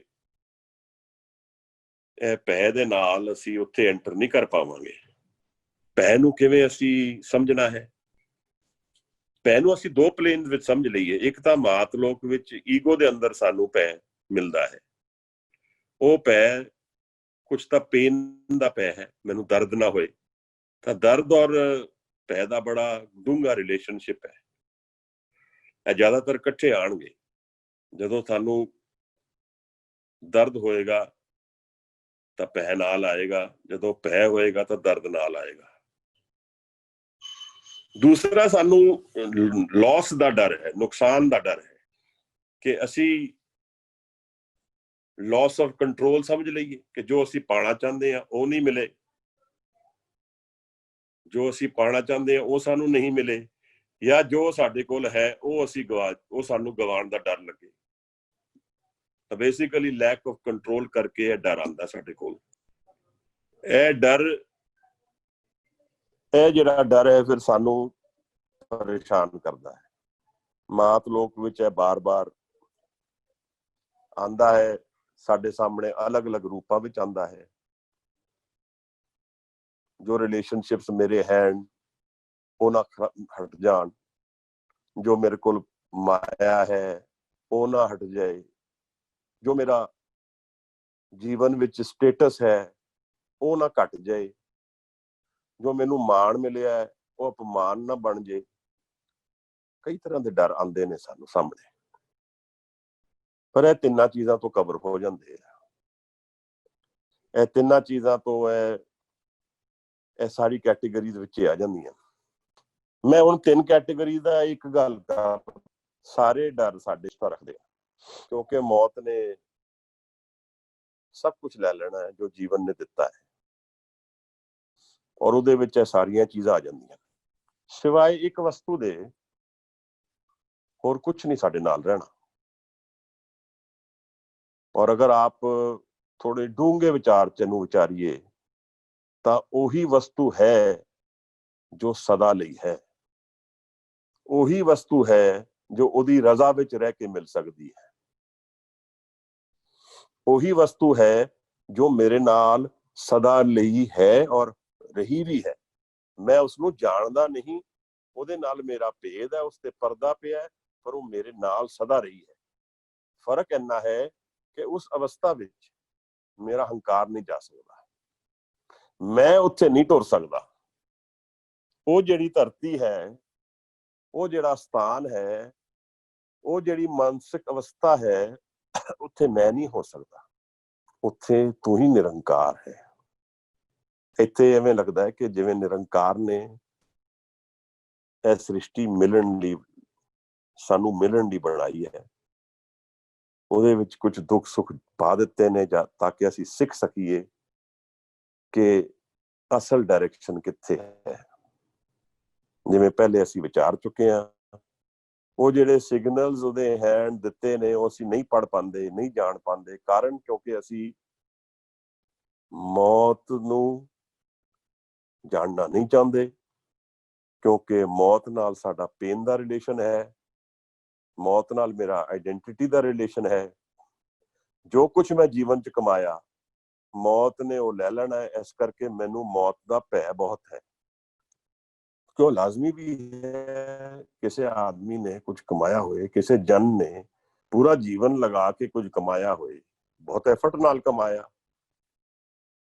ਔਰ ਉਹਨੂੰ ਲੱਗੇ ਕਿ ਇਹ ਤੇ ਮੌਤ ਲੈ ਲੇਗੀ, ਫਿਰ ਮੇਰੇ ਕੋਲ ਰਹੇਗਾ ਕੀ? ਇੱਥੇ ਇਮੈਜੀਨੇਸ਼ਨ ਦਾ ਰੋਲ ਆ ਜਾਂਦਾ ਹੈ। ਇਹ ਡੈਥ ਦੇ ਅੱਗੇ ਇੱਕ ਅਸੀਂ ਪਰਦਾ ਪਾ ਦਿੰਦੇ ਆ, ਇਹਦੇ ਅੱਗੇ ਇੱਕ ਅਸੀਂ ਸਕਰੀਨ ਲਗਾ ਦਿੰਦੇ ਆ, ਜਿਹਦੇ ਨਾਲ ਸਾਨੂੰ ਮੌਤ ਨਾ ਦਿਖੇ, ਨਾ ਇਹਦੇ ਨਾਲ ਵਾਹ ਪਏ। ਰੋਜ਼ਮर्रा ਦੇ ਜੀਵਨ ਵਿੱਚ ਮੌਤ ਨਾਲ ਜਿਤਨੀ ਦੂਰ ਮੈਂ ਰਹਿ ਸਕਦਾ ਉਤਨਾ ਰਵਾਂ। ਸਾਰੀ ਵਿਧੀਆਂ, ਸਾਰੇ ਖੇਡ, ਸਾਰੀ ਗੇਮ ਇਹਦੇ ਵਿੱਚ ਹੀ ਫਸੀ ਹੋਈ ਹੈ। ਸਾਰੇ ਸ਼ੋਰ ਸ਼ਰਾਬੇ, ਸਾਰੀ ਮਾਰਕੀਟ ਵਿੱਚ ਜਾਣਾ ਆਣਾ, ਦੋਸਤ ਮਿੱਤਰ ਰੱਖਣਾ, ਇਹਦੇ ਨਾਲ ਕੁਝ ਕਾਰਨ ਮੌਤ ਤੋਂ ਦੂਰੀ ਪਾਉਣ ਵਾਸਤੇ ਜ਼ਰੂਰੀ ਹੈ। ਇਹ ਦਰਅਸਲ ਸਕਰੀਨ ਜਿਹੜਾ ਹੈ ਮੌਤ ਨਾਲ ਨਹੀਂ ਹੈ, ਇਹ ਮੇਰਾ ਸਕਰੀਨ ਮੇਰੇ ਸਤ ਨਾਲ ਹੈ। ਕਿਉਂਕਿ ਮੌਤ ਨੂੰ ਜਾਣਨਾ ਜੀਵਨ ਨੂੰ ਜਾਣ ਲੈਣਾ ਹੈ, ਮੌਤ ਨੂੰ ਸਮਝ ਲੈਣਾ ਔਰ ਉਸਨੂੰ ਅਵੇਅਰ ਤਰੀਕੇ ਨਾਲ ਜੀ ਲੈਣਾ, ਜੀਵਨ ਦੇ ਸੱਤ ਨੂੰ, ਜੀਵਨ ਦੇ ਭੇਦ ਨੂੰ ਖੋਲਣਾ ਹੈ, ਜੀਵਨ ਦੇ ਆਨੰਦ ਨੂੰ ਖੋਲਣਾ ਹੈ। ਕਿਉਂਕਿ ਜੋ ਅਸੀਂ ਇਮੈਜਿਨ ਕਰ ਰਹੇ ਹਾਂ ਮੌਤ ਮੇਰੇ ਤੋਂ ਲੈ ਲੇਗੀ, ਉਹ ਤਾਂ ਸਿਰਫ ਉਹ ਲੈ ਲੇਗੀ ਜਿਹੜਾ ਮੇਰੇ ਹੰਕਾਰ ਦੇ ਅੰਦਰ ਹੈ। ਅਗਰ ਮੈਂ ਕੁਝ ਇਹੋ ਜਿਹੇ ਘੜੀਆਂ ਬਿਤਾਈਆਂ ਹਨ ਜਿਹਦੇ ਵਿੱਚ ਇਕਾਗਰ ਮਨ ਹੋ ਕੇ ਮੇਰੀ ਸੁਰਤ ਉਸ ਪਹਿਲੂ ਵੱਲ ਗਈ ਹੈ ਜਿੱਥੇ ਮੈਂ ਨਹੀਂ ਹਾਂ, ਤਾਂ ਉੱਥੇ ਇੱਕ ਖਜ਼ਾਨਾ ਛਿਪਿਆ ਹੈ। ਜੋ ਮਹਾਰਾਜ ਕਹਿੰਦੇ ਹੈ ਕਿ ਹੀਰੇ ਜੈਸਾ ਜਨਮ ਹੈ ਕੌਡੀ ਬਦਲੇ ਜਾਏ। ਇਹਦਾ ਮਤਲਬ ਹੀਰੇ ਦਾ ਐਕਚੁਅਲ ਹੀਰਾ ਨਹੀਂ ਹੈ, ਇਹਦਾ ਮਤਲਬ ਕੁਝ ਇਹੋ ਜਿਹੀ ਵੈਲਿਊਬਲ ਵਸਤੂ ਹੈ ਉੱਥੇ ਜਿਹੜੀ ਮੇਰੇ ਤੋਂ ਲੋਪ ਹੈ, ਜਿਸ ਨੂੰ ਸਮਝੇ ਬਿਨਾ ਮੈਂ ਜੀਵਨ ਨੂੰ ਨਹੀਂ ਸਮਝ ਪਾਉਂਦਾ, ਔਰ ਜੀਵਨ ਦੇ ਟ੍ਰੇਡ ਵਿੱਚ, ਜੀਵਨ ਦੇ ਵਿਵਹਾਰ ਵਿੱਚ ਉਹ ਖੋ ਜਾਂਦਾ ਵਾਂ ਜੋ ਜੀਵਨ ਦਾ ਸੱਤ ਹੈ। ਔਰ ਜੋ ਸਭ ਤੋਂ ਮੁੱਲਵਾਨ ਚੀਜ਼ ਜੀਵਨ ਦੀ ਹੈ ਉਹ ਮੇਰੇ ਤੋਂ ਓਝਲ ਰਹਿੰਦੀ ਹੈ। ਭੈ ਇਹਦਾ ਇੱਕ ਮੇਜਰ ਕਾਰਨ ਹੈ, ਕਿਉਂਕਿ ਡਰ ਮੇਰਾ ਗਾਈਡਿੰਗ ਪ੍ਰਿੰਸੀਪਲ ਹੈ ਸਰਵਾਈਵਲ ਵਾਸਤੇ। ਸਮਝਣਾ ਮੈਂ ਸਰਵਾਈਵਲ ਵਾਸਤੇ ਕਿਵੇਂ, ਮੈਂ ਸਰੀਰ ਦੇ ਸਰਵਾਈਵਲ ਲਈ ਡਰ ਨੂੰ ਵਰਤਦਾ ਵਾਂ। ਮੈਂ ਬਿਮਾਰ ਹੋ ਗਿਆ, ਮੈਨੂੰ ਜ਼ਿਆਦਾ ਬੁਖਾਰ ਹੋ ਗਿਆ, ਮੈਂ ਡਾਕਟਰ ਕੋਲ ਜਾਂਦਾ, ਬੇਸਿਕਲੀ ਮੈਨੂੰ ਡਰ ਗਾਈਡ ਕਰ ਰਿਹਾ ਕਿ ਕੁਝ ਦਵਾ ਦਾਰੂ ਲੈ ਲੈ ਟਾਈਮ ਸਿਰ। ਤੇ ਸਰਵਾਈਵਲ ਲਈ ਜ਼ਰੂਰੀ ਹੈ। ਮੈਂ ਇਸ਼ਨਾਨ ਕਰਦਾ ਗਰਮ ਪਾਣੀ ਨਾਲ, ਬਹੁਤ ਜ਼ਿਆਦਾ ਗਰਮ ਪਾਣੀ ਹੋ ਜਾਏਗਾ ਤੇ ਮੈਨੂੰ ਸਾੜ ਦੇਗਾ, ਇਹ ਸਰਵਾਈਵਲ ਮੋਡ ਹੈ। ਤਾਂ ਮੈਂ ਉਸਨੂੰ ਹਲਕਾ ਰੱਖਦਾ, ਤੱਤਾ ਨਹੀਂ ਰੱਖਦਾ। ਮੈਂ ਜ਼ਹਿਰ ਵਾਲੀ ਕੋਈ ਵਸਤੂ ਖਾਂਦਾ ਨਹੀਂ ਹਾਂ, ਸੱਪ ਤੋਂ ਦੂਰੀ ਰੱਖਦਾ ਵਾਂ ਤੇ ਸੱਪ ਮੈਨੂੰ ਕੱਟ ਦੇਗਾ। ਇਹ ਸਰਵਾਈਵਲ ਮੋਡ ਹੈ। ਇੱਥੇ ਫੀਅਰ ਦਾ ਰੋਲ ਹੈ, ਇੱਥੇ ਡਰ ਦਾ ਇੱਕ ਭੈ ਦਾ ਇੱਕ ਰੋਲ ਹੈ, ਪਰ ਇਹਦੇ ਬਿਯੋਂਡ ਨਹੀਂ ਹੈ। ਗੁਰੂ ਮਹਾਰਾਜ ਨੇ ਬਹੁਤ ਪਿਆਰ ਨਾਲ ਆਸਾ ਦੀ ਵਾਰ ਚ ਇੱਕ ਗੱਲ ਖੋਲੀ ਹੈ। ਮੈਂ ਕਿਉਂਕਿ ਮਹਾਰਾਜ ਨੇ ਸਾਨੂੰ ਦੱਸਿਆ ਹੈ ਕਿ ਭੈ ਹੈ ਕਿ ਜਿਹੜੀ ਭੈ ਦੀ ਪੌੜੀ ਸਾਹਿਬ ਨੇ ਆਸਾ ਦੀ ਵਾਰ ਚ, ਭੈ ਵਿੱਚ ਪਵਨ ਵਹੇ ਸਦਵਾਓ, ਭੈ ਵਿੱਚ ਚੱਲੇ ਲਖ ਦਰਿਆਓ, ਭੈ ਵਿੱਚ ਅਗਨ ਕੱਢੇ ਵੇਗਾਰ, ਭੈ ਵਿੱਚ ਧਰਤੀ ਦੱਬੀ ਭਾਰ, ਭੈ ਵਿੱਚ ਇੰਦ ਫਿਰੇ ਸਿਰ ਭਾਰ, ਭੈ ਵਿੱਚ ਰਾਜਾ ਧਰਮ ਦੁਆਰ, ਭੈ ਵਿੱਚ ਸੂਰਜ, ਭੈ ਵਿੱਚ ਚੰਦ, ਕਹੋ ਕਰੋੜੀ ਚਲਤ ਨਾ ਅੰਤ, ਭੈ ਵਿੱਚ ਸਿੱਧ ਬੁੱਧ ਸੁਰਨਾਥ, ਭੈ ਵਿੱਚ ਆਡਾਣੇ ਆਕਾਸ਼, ਭੈ ਵਿੱਚ ਜੋਧ ਮਹਾਬਲ ਸੂਰ, ਭੈ ਵਿੱਚ ਆਵੇ ਜਾਵੇ ਪੂਰ। ਇੱਥੇ ਸਭ ਉਸ ਭੈ ਵਿੱਚ ਆ ਗਿਆ। ਆਣਾ ਜਾਣਾ, ਕੁਦਰਤ ਦੀ ਸਾਰੀ ਖੇਡ, ਸਾਰੇ ਆ ਸੂਰਜ, ਜਿਤਨੀ ਨੇਚਰ ਵਿੱਚ ਚੱਲਦੇ ਆ ਸਭ ਭੈ ਦੇ ਅੰਦਰ ਹੈ। ਇਹ ਭੈ ਤੋਂ ਇੱਥੇ ਭਾਵ ਇਹ ਵੀ ਹੈ ਕਿ ਉਹ ਕਿਸੇ ਰੂਲ ਨੂੰ ਫੋਲੋ ਕਰ ਰਹੇ ਹੈ, ਉਸ ਤੋਂ ਬਾਹਰ ਨਹੀਂ ਜਾ ਸਕਦੇ। ਜਿਵੇਂ ਸੂਰਜ ਧਰਤੀ ਦੀ ਗ੍ਰੈਵਿਟੇਸ਼ਨਲ ਫੋਰਸ ਦੇ ਆਲੇ ਦੁਆਲੇ ਘੁੰਮਦਾ, ਤੇ ਗ੍ਰੈਵਿਟੇਸ਼ਨਲ ਫੋਰਸ ਇੱਕ ਬੈਲੈਂਸਿੰਗ એનર્ਜੀ ਹੈ, ਤੇ ਉੱਥੇ ਫੀਅਰ ਬੈਲੈਂਸ ਕ੍ਰੀਏਟ ਕਰ ਰਿਹਾ ਹੈ। ਅਗਰ ਫੀਅਰ ਨਾ ਹੋਏ ਤੇ ਸਭ ਅਨਬੈਲੈਂਸ ਹੋ ਜਾਏਗਾ। ਸ੍ਰਿਸ਼ਟੀ ਵਿੱਚ ਬੈਲੈਂਸ ਵਿੱਚ ਜਿਹੜਾ ਚੱਕਰ ਚੱਲਦਾ ਹੈ ਸ੍ਰਿਸ਼ਟੀ ਦਾ, ਇਹ ਬੈਲੈਂਸ ਕਰਕੇ ਚੱਲਦਾ ਹੈ। ਤਾਂ ਉਹ ਬੈਲੈਂਸ ਇਸ ਭੈ ਕਰਕੇ, ਭੈ ਦੇ ਕਾਨੂੰਨ ਕਰਕੇ, ਹੁਕਮ ਕਰਕੇ ਉਹ ਬੈਲੈਂਸ ਬਣਿਆ ਹੋਇਆ ਹੈ। ਇੱਕ ਉਹ ਨੈਸ਼ਨਲ ਪਾਰਕ ਹੈ ਅਮਰੀਕਾ ਚ, ਮੈਂ ਨਾਂ ਭੁੱਲਦਾ, ਉਹਨੇ ਯਾਦ ਆ ਜਾਏਗਾ ਮੈਨੂੰ। ਉੱਥੇ ਸਾਰੇ ਜਿਹੜੇ ਪੌਦੇ ਸੀ ਸਾਰੇ ਮਰਨ ਲੱਗੇ ਸੀ, ਕਿਉਂਕਿ ਉੱਥੇ ਜਿਹੜੇ ਪੌਦੇ ਖਾਣ ਵਾਲੇ ਜੰਤੂ ਸਨ ਉਹ ਇਤਨੇ ਵੱਧ ਗਏ ਕਿ ਉਹ ਗ੍ਰੀਨਰੀ ਸਾਰੀ ਥ੍ਰੈਟਨ ਹੋਣ ਲੱਗ ਪਈ। ਤਾਂ ਉਹਨਾਂ ਨੇ ਉੱਥੇ ਕੁਝ ਵੁਲਫਸ ਜਿਹੜੇ ਸਨ, ਜੋ ਪਹਿਲੇ ਹੁੰਦੇ ਸੀ ਟੌਪ ਪ੍ਰੈਡੇਟਰ ਜਿਹਨੂੰ ਕਹਿੰਦੇ ਆ, ਉਹ ਵੁਲਫ ਉੱਥੇ ਮਾਰਤੇ ਸੀ ਸਾਰੇ ਅਮਰੀਕਾ ਵਾਲਿਆਂ ਨੇ। ਤੇ ਉਹਨਾਂ ਨੇ ਫਿਰ ਵੁਲਫ ਦੁਬਾਰਾ ਇੰਟਰੋਡਿਊਸ ਕੀਤਾ।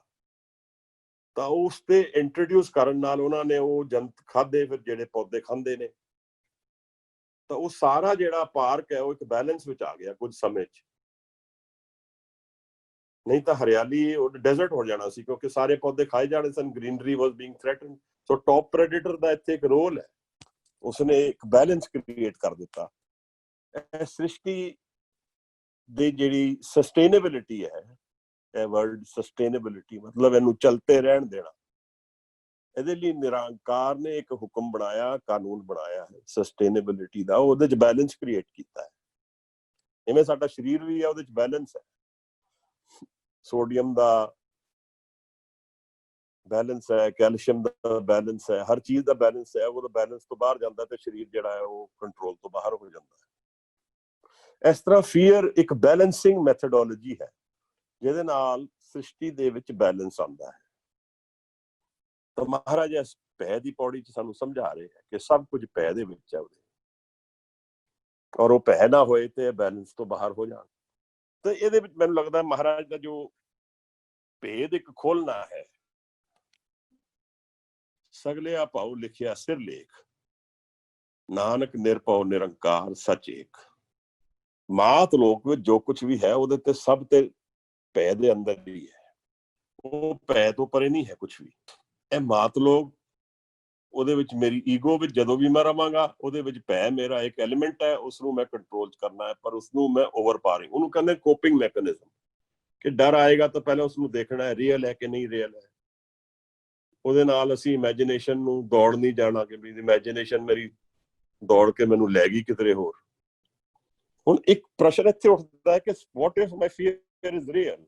ਇੱਥੇ ਤਾਂ ਕਿਉਂਕਿ ਕਿਧਰੇ ਇੱਕ ਆਈਡੀਓਲੋਜੀ ਹੈ ਵੀ ਹੈ ਕਿ ਫੀਅਰ ਇੱਕ ਬੱਦਲ ਦੀ ਤਰ੍ਹਾਂ ਹੈ, ਡਰ। ਬੱਦਲ ਦੂਰੋਂ ਤਾਂ ਦਿਖਦਾ ਹੈ ਕਿ ਸੋਲਿਡ ਹੈ, ਜਦੋਂ ਵਿੱਚ ਜਾਓ ਉਹਦੇ ਤੇ ਉਹ ਤਾਂ ਵੇਪਰ ਹੀ ਨਜ਼ਰ ਆਉਂਦਾ ਹੈ।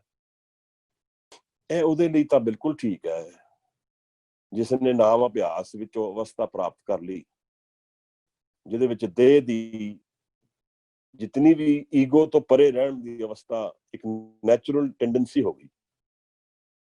ਕੋਈ ਡਰ ਨਹੀਂ ਰਹਿ ਗਿਆ ਹੁਣ, ਸਰੀਰ ਛੱਡਣਾ ਨਹੀਂ ਛੱਡਣਾ ਇੱਕ ਇਸ ਤਰ੍ਹਾਂ ਦਾ ਹੈ ਕਿ ਜਿਵੇਂ ਜਦੋਂ ਜੀ ਕਰੇਗਾ ਛੱਡ ਦਿਆਂਗੇ। ਇਸ ਤਰ੍ਹਾਂ ਲੱਗਦਾ ਕਿ ਜੋ ਪ੍ਰਾਪਤ ਕਰਨਾ ਸੀ ਸਰੀਰ ਤੋਂ ਉਹ ਪ੍ਰਾਪਤ ਕਰ ਚੁੱਕੇ। ਤਾਂ ਇਹ ਜਿਹੜੇ ਸਾਡੀ ਹਿਸਟਰੀ ਵਿੱਚ ਸਿੱਖਾਂ ਦੀ ਜੀਵਨੀ ਆਉਂਦੀ ਹੈ, ਗੁਰੂ ਸਾਹਿਬ ਦੀ ਵੀ ਜੀਵਨੀ ਆਉਂਦੀ ਜਿਵੇਂ, ਤਾਂ ਉੱਥੇ ਇਹੀ ਨਿਸ਼ਾਨੀਆਂ ਦਿਖਦੀਆਂ ਨੇ ਕਿ ਨਾ ਤਾਂ ਭੈ ਹੈ ਇੱਥੇ, ਔਰ ਸਰੀਰ ਤੋਂ ਪਰਾਂ ਦਾ ਜੀਵਨ, ਸੱਚ ਦਾ ਜੀਵਨ ਇਹਨਾਂ ਦਾ ਸੱਤ ਹੈ, ਇਹਨਾਂ ਦੀ ਰਿਐਲਿਟੀ ਹੈ। ਭਾਈ ਸਤੀ ਦਾਸ, ਭਾਈ ਮਤੀ ਦਾਸ, ਗੁਰੂ ਤੇਗ ਬਹਾਦਰ ਸਾਹਿਬ, ਗੁਰੂ ਅਰਜਨ ਮਹਾਰਾਜ ਐਵੇਂ ਸਰੀਰ ਨੂੰ ਛੱਡ ਰਹੇ ਹੈ ਕਿ ਜਿਵੇਂ ਇਹ ਰਿਐਲਿਟੀ ਨਹੀਂ ਹੈ, ਇਹ ਜਾਣ ਲਿਆ, ਇਹ ਜੀ ਰਹੇ ਨੇ ਉਹ। ਇਹ ਸਿਰਫ ਅਸੀਂ ਤਾਂ ਪੜ੍ਹਦੇ ਆ ਬਾਣੀ, ਜਾਗ ਲਿਓ ਰੇ ਮਨਾ ਜਾਗ ਲਿਓ ਕਾਹੇ ਗਾਫਲ ਸੋਇਆ, ਜੋ ਤਨ ਉਪਜੋ ਸੰਗੀ ਸੋ ਵੀ ਸੰਗ ਨਾ ਹੋਆ। ਇਹ ਤੇ ਪੜ੍ਹਦੇ ਆ ਅਸੀਂ, ਪਰ ਇਹਨਾਂ ਨੇ ਜਾਣ ਲਿਆ ਇਸ ਗੱਲ ਨੂੰ। ਦਰਅਸਲ ਅਭਿਆਸ ਦੇ ਵਿੱਚ, ਨਾਮ ਦੇ ਵਿੱਚ ਲੀਨ ਹੋਣ ਕਰਕੇ ਬਦੇ ਦੀ ਅਵਸਥਾ ਵੀ ਇਹਨਾਂ ਨੂੰ ਨੈਚੁਰਲ ਲੱਗਦੀ ਹੈ, ਔਰ ਇਹ ਉਹ ਜਪਦਾ ਹੈ ਕਿ ਜਿਵੇਂ ਉਸ ਅਵਸਥਾ ਦਾ ਜਿਹੜਾ ਆਨੰਦ ਹੈ ਉਹ ਇਸ ਸਰੀਰ ਦੇ ਆਨੰਦ ਨਾਲੋਂ ਕਿਤੇ ਜ਼ਿਆਦਾ ਹੈ। ਉਹ ਕਿਵੇਂ ਲੱਗਦਾ, ਕਿਵੇਂ ਨਹੀਂ ਤਾਂ ਇਹ ਪੋਸੀਬਲ ਹੀ ਨਹੀਂ ਹੈ ਨਾ। ਔਰ ਮਹਾਰਾਜਾ ਸਾਨੂੰ ਬਾਣੀ ਸਮਝਾਉਂਦੇ ਵੀ ਨੇ ਇਹ ਗੱਲ, ਬਾਰ-ਬਾਰ ਸਾਨੂੰ ਦਰਸ਼ਨ ਹੁੰਦੇ ਬਾਣੀ ਚ। ਮਨ ਰੇ ਸੱਚ ਮਿਲੇ ਪਾਉ ਜਾਏ, ਸੱਚ ਮਿਲੇ ਭੈ ਬਿਨ ਨਿਰਭਉ ਕਉ ਥੀਏ, ਗੁਰਮੁਖ ਸ਼ਬਦ ਸਮਾਏ। ਭੈ ਬਿਨ ਨਿਰਭਉ ਕਿਉਂ ਥੀਏ, ਭੈ ਬਿਨ ਨਿਰਭਉ ਕਿਉਂ ਥੀਏ, ਗੁਰਮੁਖ ਸ਼ਬਦ ਸਮਾਏ। ਮਨ ਰੇ ਸੱਚ ਮਿਲੇ ਪਾਉ ਜਾਏ। ਦਰਅਸਲ ਜਿਹਨੂੰ ਸਦਾ ਮਿਲ ਗਿਆ, ਜਿਹਨੂੰ ਸਦਾ ਲਈ ਆਨੰਦ ਮਿਲ ਗਿਆ, ਉਹਦਾ ਡਰ ਵੀ ਗਿਆ। ਹੁਣ ਉਸ ਤੋਂ ਕੀ ਤੁਸੀਂ ਲੈ ਲੋਗੇ, ਉਹ ਤਾਂ ਲੈ ਹੀ ਨਹੀਂ ਪਾ। ਜਿਹਦੇ ਲਈ ਸਦਾ ਲਈ, ਜਦੋਂ ਇੱਕ ਮੋਹਰ ਲੱਗੀ ਸਦਾ ਨਾਲ, ਇਸ ਮਾਤ ਲੋਕ ਵਿੱਚ ਤਾਂ ਸੁੱਖ ਮੈਨੂੰ ਮਿਲਦਾ ਕੁਝ ਦਿਨ ਲਈ, ਫਿਰ ਦੁੱਖ ਆ ਜਾਂਦਾ ਸਾਹਮਣੇ। ਸਰੀਰ ਦੇ ਸੁੱਖ ਭੋਗਦੇ ਆ, ਨਾਲ ਦੁੱਖ ਆ ਜਾਂਦੇ ਆ। ਇਹਦੇ ਨਾਲ ਬੈਲੈਂਸ ਹੈਗਾ, ਇਹ ਕ੍ਰੀਏਟ ਕੀਤਾ ਹੋਇਆ। ਕਾਮ ਕ੍ਰੋਧ ਕਾਇਆ ਦੋਏ ਗੱਲ ਇਹ ਗਾਲਦੇ ਨੇ ਸਰੀਰ ਨੂੰ, ਕਿਉਂਕਿ ਦਰਅਸਲ ਸਰੀਰ ਦਾ ਮੇਨ ਮੋਟਿਵ ਜੋ ਹੈ ਉਹ ਟ੍ਰਾਂਸੈਂਡੈਂਸ ਹੈ। ਟ੍ਰਾਂਸੈਂਡੈਂਸ ਤੋਂ ਮੇਰਾ ਭਾਵ ਕੀ ਹੈ ਕਿ ਇਹ ਜਾਣ ਲੈਣਾ ਕਿ ਸਰੀਰ ਮੈਨੂੰ ਕੁਝ ਸਮੇਂ ਲਈ ਹੈ, ਸਦਾ ਲਈ ਨਹੀਂ ਹੈ। ਸਦਾ ਲਈ ਜਿਹੜੀ ਵਸਤੂ ਇਸ ਸਰੀਰ ਨਾਲ ਮਿਲ ਸਕਦੀ ਹੈ ਉਹ ਇਸ ਸਰੀਰ ਤੋਂ ਜਾਣੀ ਜਾ ਸਕਦੀ ਹੈ, ਪਰ ਉਹਦੇ ਨਾਲ ਸਰੀਰ ਸਦਾ ਲਈ ਫਿਰ ਵੀ ਨਹੀਂ ਹੋਏਗਾ। ਸਰੀਰ ਜਦੋਂ ਛੱਡਾਂਗੇ ਤਾਂ ਉਹ ਅਵਸਥਾ ਸਾਡੇ ਕੋਲ ਸਦਾ ਲਈ ਰਹੇਗੀ। ਇਹ ਫਰਕ ਆ ਜਾਂਦਾ ਸਾਰਾ। ਜਿਸਨੇ ਸਦਾ ਨੂੰ ਜਾਣ ਲਿਆ ਉਹਨੂੰ ਫਿਰ ਡਰ ਨਹੀਂ ਰਿਹਾ ਕੁਝ ਵੀ, ਔਰ ਜਿਸਨੇ ਨਹੀਂ ਜਾਣਿਆ ਫਿਰ ਇਹ ਸਾਰਾ ਫੈਕਟਰ ਫਿਰ ਕੋਪਿੰਗ ਮੈਕੈਨਿਜ਼ਮ ਵਿੱਚ ਆ ਜਾਂਦਾ ਹੈ ਕਿ ਅਸੀਂ ਕੋਪ ਕਰਾਂਗੇ। ਕੁਝ ਫੀਅਰ ਨੇ ਜਿਹੜਾ ਅਸੀਂ ਕੋਪ ਕਰ ਪਾਵਾਂਗੇ, ਕੋਪ ਕਰ ਲਵਾਂਗੇ। ਸ਼ੇਅਰਿੰਗ ਨਾਲ ਕੋਪਿੰਗ ਮੈਕੈਨਿਜ਼ਮ ਬਣਦਾ ਹੈ। ਉਸ ਨੂੰ ਅਸੀਂ ਜਾਣੀਏ ਫੀਅਰ ਦੇ ਨਾਲ ਕੀ ਅਸੀਂ ਡੀਲਿੰਗ ਕਰਨੀ। ਕੁਝ ਫੀਅਰ ਇਹੋ ਜਿਹੇ ਨੇ ਜਿਨ੍ਹਾਂ ਨੂੰ ਸੋਲਵ ਕਰ ਸਕਦੇ ਹਾਂ ਕੁਝ ਪ੍ਰੋਬਲਮਸ ਨੂੰ। ਕੁਝ ਫੀਅਰ ਐਸੇ ਨੇ ਜਿਨ੍ਹਾਂ ਨੂੰ ਅਸੀਂ ਕੁਝ ਐਫਰਟ ਕਰੀਏ ਤਾਂ ਉਹਦੇ ਨਾਲ ਉਹਨਾਂ ਦੇ ਹਟ ਜਾਣਗੇ ਕਾਰਨ। ਤਾਂ ਫੀਅਰ ਦੇ ਕਾਰਨ ਨਹੀਂ ਰਹਿਣਗੇ ਤੇ ਫੀਅਰ ਨਹੀਂ ਰਹੇਗਾ। ਇਹ ਮਾਤ ਲੋਕ ਦੇ ਵਿੱਚ ਹੈ। ਮੈਨੂੰ ਇਮਤਿਹਾਨ ਦਾ ਡਰ ਹੈ, ਮੈਂ ਥੋੜੀ ਮਿਹਨਤ ਕਰਾਂਗਾ, ਇਮਤਿਹਾਨ ਦਾ ਡਰ ਹਟ ਜਾਏਗਾ। ਡਰ ਮੇਰਾ ਕੰਟਰੋਲ ਆ ਰਿਹਾ ਹੈ, ਮੈਂ ਉਹਨੂੰ ਸ਼ੇਅਰ ਕਰਾਂਗਾ, ਥੋੜਾ ਹਲਕਾ ਹੋ ਜਾਏਗਾ ਮਨ। ਤਾਂ ਵੈਸੇ ਤਾਂ ਹਰ ਇਮੋਸ਼ਨ ਦੀ ਆਪਣੀ ਇੰਪੋਰਟੈਂਸ ਹੈ। ਔਰ ਇਹ ਅਸੀਂ ਪਹਿਲੇ ਵਿਚਾਰੀ ਵੀ ਗੱਲ ਕਿ ਭੈ ਨੂੰ ਕਈ ਲੋਕਾਂ ਨੇ ਸਟਿਮੂਲੈਂਟ ਵਰਤ ਕੇ ਨਿਰਾਕਾਰ ਨੂੰ ਵੀ ਪ੍ਰਾਪਤ ਕੀਤਾ ਹੈ। ਉਹਦੇ ਚੋਂ ਬਾਬਾ ਬੁੱਢਾ ਦਾ ਐਗਜ਼ਾਮਪਲ ਬੜਾ ਖਰਾ ਹੈ ਸਾਡੇ ਕੋਲ। ਉਦੋਂ ਡਰ ਤੋਂ ਹੀ ਅਸੀਂ ਜੀਵਨ ਨੂੰ ਪਲਟ ਲਿਆ। ਡਰ ਦੇ ਵਿੱਚ ਜਾ ਕੇ ਫਿਰ ਡਰ ਦੇ ਬਿਯੋਂਡ ਚਲੇ ਗਏ।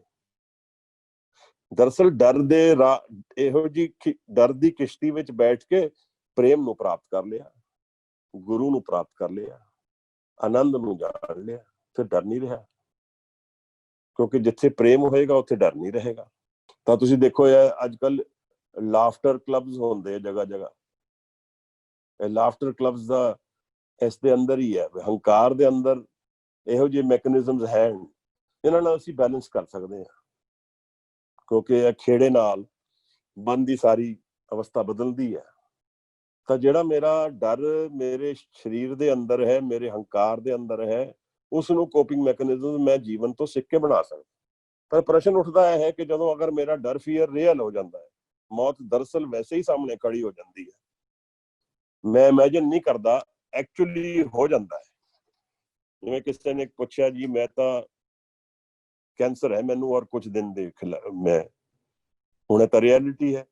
ਅਗਰ ਹੋ ਗਿਆ ਕਿਸੇ ਨੂੰ ਫਰਜ਼ ਕਰੋ ਤਾਂ ਹੁਣ ਇਹਦਾ ਇੱਥੇ ਤਾਂ ਹੁਣ ਕੋਪਿੰਗ ਮੈਕੈਨਿਜ਼ਮ ਕੁਝ ਨਹੀਂ, ਤਾਂ ਹੋਪਲੈਸ ਜੀ ਸਿਚੁਏਸ਼ਨ ਹੈ ਕਿ ਇਹ ਤਾਂ ਫੈਕਟ ਹੋ ਗਿਆ ਹੁਣ ਕਿ ਬਈ ਸਾਇੰਸ ਨੇ ਦੱਸ ਦਿੱਤਾ ਕਿ ਕੁਝ ਸਮੇਂ ਦੇ ਖਿਡਾਰੀ ਹੈ। ਵੈਸੇ ਤਾਂ ਸਾਰੇ ਹੀ ਅਸੀਂ ਕੁਝ ਦੇਰ ਲਿਆ, ਪਰ ਕਿਸੇ ਨੂੰ ਕੁਝ ਦਿਨਾਂ ਵਿੱਚ ਜਾਂ ਮਹੀਨਿਆਂ 'ਚ ਨਜ਼ਰ ਆ ਗਈ ਆਪਣੀ ਮੌਤ, ਸਾਰੀ ਸੋਚ ਬਦਲ ਗਈ ਜੀਵਨ ਦੀ।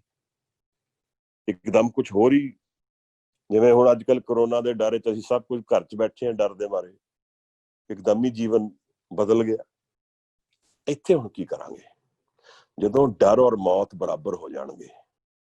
ਮੈਨੂੰ ਡਰ ਲੱਗਦਾ ਹੈ ਮੌਤ ਤੋਂ, ਔਰ ਮੌਤ ਆ ਗਈ। ਇਹ ਰਿਐਲਿਟੀ ਹੈ ਸਾਡੇ ਸਾਰਿਆਂ ਦੀ।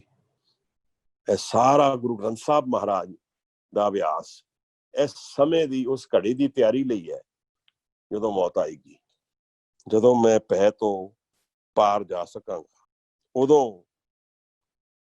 ਉਦੋਂ ਮੇਰੀ ਖੇਡ ਨਾ ਖਰਾਬ ਹੋ ਜਾਏ, ਉਦੋਂ ਮੇਰਾ ਰਸਤਾ ਨਾ ਟੁੱਟ ਜਾਏ, ਉਦੋਂ ਮੇਰਾ ਨਾਮ ਦੇ ਦਰਸ਼ਨ ਮੇਰੇ ਤੋਂ ਓਝਲ ਨਾ ਹੋ ਜਾਣ। ਇਹ ਸਾਰੇ ਜੀਵਨ ਦੀ ਤਾਂ ਸਾਨੂੰ ਇਹ ਸਮਝਾਇਆ ਬਾਣੀ ਵਿੱਚ ਬਾਰ-ਬਾਰ ਮਹਾਰਾਜ ਨੇ ਕਿ ਨਾਮ ਨਾਲ ਰਹੇਗਾ, ਪ੍ਰੇਮ ਨਾਲ ਰਹੇਗਾ, ਤਾਂ ਫਿਰ ਡਰ ਨਹੀਂ ਹੈ। ਤਾਂ ਫਿਰ ਸਾਡੇ ਕਰਮਾਂ ਦਾ ਵੀ ਨਾਸ ਹੋ ਜਾਏਗਾ, ਨਦਰ ਦੇ ਸਾਈਕਲ 'ਚ ਆ ਜਾਵਾਂਗੇ। ਕਰਮ ਤਾਂ ਹੋਣਗੇ ਪਰ ਉਹ ਸਾਡਾ ਕੁਝ ਵਿਗਾੜ ਨਹੀਂ ਪਾਣਗੇ, ਕਿਉਂਕਿ ਸਰੀਰ ਨਾਲ ਕਰਮ ਦਾ ਰਿਲੇਸ਼ਨ ਹੈ, ਈਗੋ ਨਾਲ ਕਰਮ ਦਾ ਰਿਲੇਸ਼ਨ ਹੈ।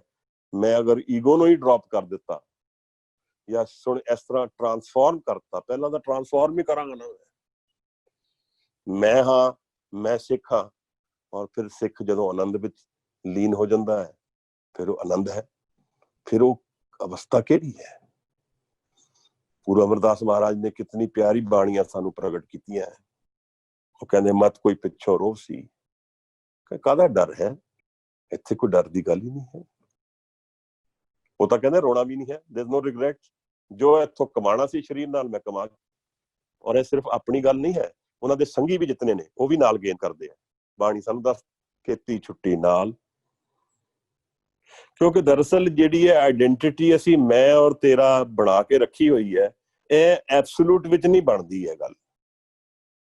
ਮੈਂ ਆਪ ਨੂੰ ਇੱਕ ਸ਼ੇਅਰ ਕੀਤੀ ਸੀ, ਮਾਇਨ ਵਰਡ ਹੈਗਾ ਐਨਲੈਕ, ਕੁਛ ਕਹਿੰਦੇ ਐਨਲੈਕ ਸ਼ਬਦ, ਉਹ ਕਹਿੰਦੇ ਉਹਨਾਂ 'ਚ ਤੂੰ ਸ਼ਬਦ ਹੀ ਨਹੀਂ ਹੈ, ਦੀ ਅਦਰ ਮੀ ਕਹਿੰਦੇ, ਤੁਸੀਂ ਦੂਸਰਾ ਮੈਂ ਹਾਂ।